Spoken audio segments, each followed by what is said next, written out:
Ever heard of right next to him? It's like that overenthusiastic NPC who completely ignores everyone's advice and bolts for the red-haired sheep. And just when everyone's chasing sheep, the villager sneaks through the portal like a ghost. The villager zaps back to the real world, and Dennis, who's in the cave, sees someone emerge like a superhero and dashes into the... Meanwhile, villagers wonder, seeing cars for the first time. His confused look is like a bumpkin's, just as he bravely crosses the road.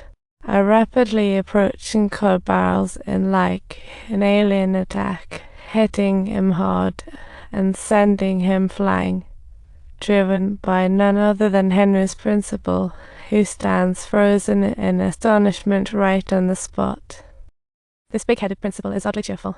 They go to the restaurant, and he spills his emotional baggage, leaving the silent listener in disbelief. Suddenly, he realizes the quiet man isn't just listening. Those big eyes radiate understanding, turning it into a therapy session. Then he remembers this legend. Big nosemen are supposed to be gifted. His heart races, and his mind races at the thought, so he enthusiastically invites this man over, throwing in a little bet to see if the big nose has some magic. Meanwhile, the witch realizes someone's opened the portal and rushes to the prison like an excited partygoer.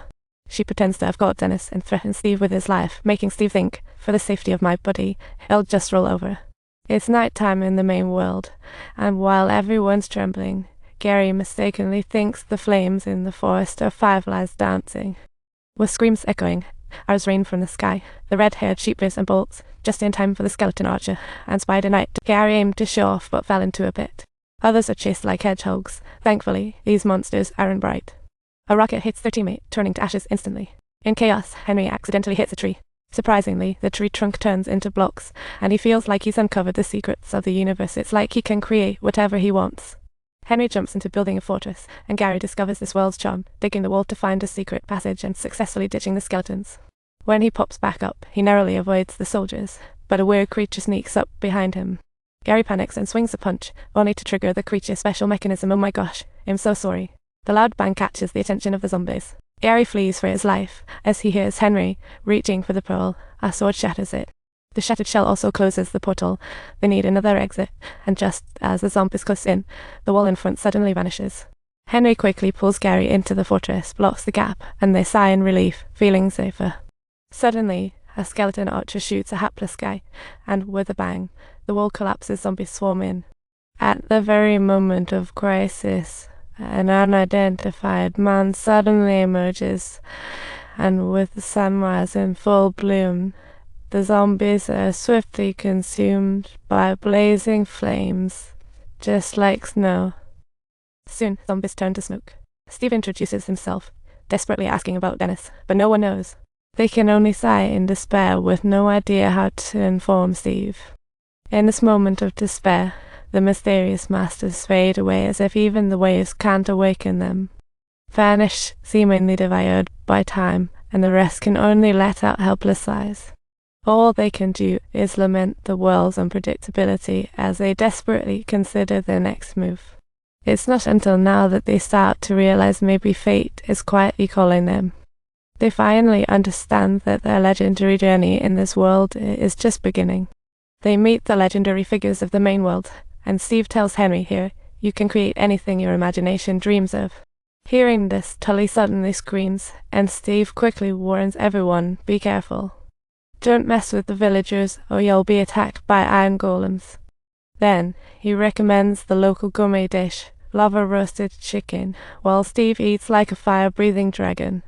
Gary can't contain his laughter upon witnessing his clumsy appearance, swiftly grabbing the chicken leg and beginning to devour it with great relish, but only to find himself getting burned by the unexpected flames on the chicken leg in the very next moment.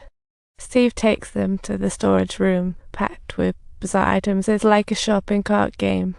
Humans unexpectedly land in the block world, where everything can be created. Just find a workbench and mix elements to create weapons at will. A guy tries to operate it and ends up making a bizarre double barrel, making the scene super awkward. Meanwhile, the creative Henry combines futuristic tech into reality, crafting an air pressure gun ahead of its time. Just when everyone's gearing up, the village alarm sounds, and villagers panic, as if they've seen a ghost. Turns out the witch found out about Steve's betrayal and was instantly filled with rage, promptly summoning General Zhu and equipping him with special potions. General Zhu storms into Middle Harbour Village. Seeing this, Derry bravely stands with his double barrel, only to get knocked flatter than a pancake. Henry and his sister perfectly sync up, dancing around the Zhu soldiers and sending them stumbling back.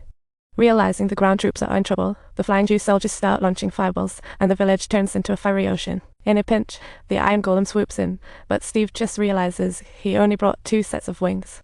He decides to make Gary the test pilot. Seeing those flimsy wings, Gary starts having a little internal drama again. So, without the slightest hesitation, he pushes Henry off the cliff and then proceeds to check if all the gear is functioning properly. And then, not to be outdone, Gary takes a leap off the wall.